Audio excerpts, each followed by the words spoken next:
I have finally come to terms with myself, like, yes, I do need help, and I have to go get it myself.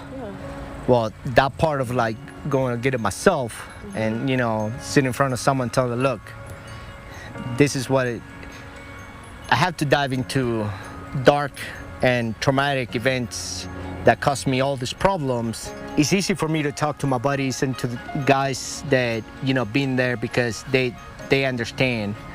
But like openly talking about it, I don't have a problem openly talking about it if like somebody asks a question, but like going over there to like tell this dude like, listen, I have a problem, blah, blah, blah, blah. That, yes, I don't know why, it's hard for me to do.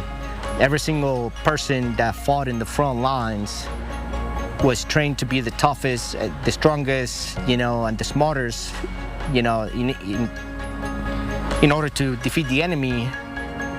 And now we have a problem that is not the enemy, it's just something within us, and we don't know how to approach it. That's a battle of its own, the stigma that these well-trained men and women have an obligation to retrain their brain and fix haunting thoughts and memories they believe is a problem. That's one hurdle. Trust is another. I don't want to say like we are like special with the service, like special treatment, but war is something different, and it should be treated as such, as something different. And I don't think the VA does that. Well, at least it's not doing it right. You know, the veteran is not gonna deal with a system where he gets treated like, you know, okay, now you gotta go here, now you gotta go there, now you gotta go here. I think it needs to be completely shut down, wipe out, and rebuild again with one veterans that been there. I have found out that me helping other veterans helps me a lot personally. For starters, I don't think a person without a link to the military should be working there. We call it veterans helping veterans, and I think that's the best that has happened to me. I'll still go to see someone, so, and we'll see how it goes. Yeah.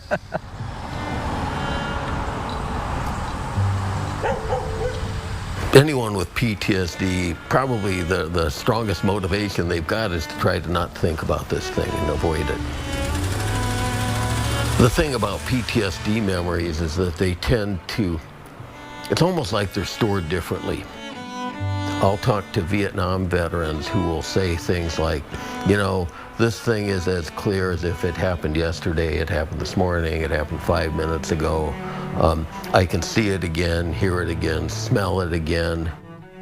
I've heard this literally hundreds of times from veterans about the sensory qualities, the non-fading, which is absolutely abnormal. Every memory that I have got has faded. Like my joke that I tell veterans is that the day after my high school graduation, I could have told you who I went up in on the stage behind, who handed me the empty envelope that was supposed to have, you know, have a diploma in it and all that kind of thing. These days, about all I could tell anyone with certainty is that I believe I did graduate from high school.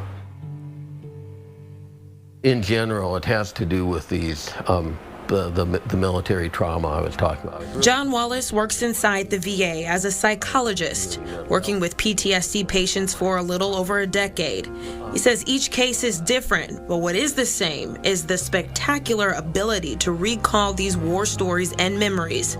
It's reliving each moment with the same emotion, the same fear, and the same preparedness to die.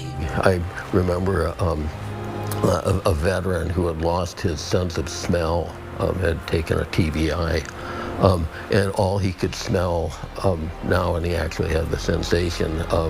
I remember when he was describing this, his face actually contorted as though he were smelling, in this case, burnt diesel fuel and burnt flesh. It's almost as though they're always playing in the background. So it takes very little to activate a PTSD trauma memory, which again is very unfortunate. We have many PTSD sufferers will have almost nightly nightmares where they relive this thing. Wallace says the door's open for any veteran who requests mental help. As a psychologist who only previously worked with civilians, the approach is always slow before he develops a new tactic for this internal war. One of the things that you see in veteran PTSD in some cases that you don't often see in civilian PTSD is veterans who are traumatized by things that they did rather than things that happened to them. Oftentimes it'll be what they call survivor's guilt. We were standing right next to one another and he took the bullet. I was unscathed, why him and not me? People do things in wartime, whether intentionally or inadvertently, that oftentimes after the fact they can't live with. There's several ways of actually going at PTSD, and I'll try to be brief with this. There's really two basic ways. One is what you might think of as memory processing, where I'm working with the veteran around a particular trauma memory to try to do something in one way or another that's going to make that less impactful in terms of the veteran's quality of life. There's fairly straightforward reprocessing where I simply relive the thing over and over and over again, and the mechanism for that is that oftentimes trauma memories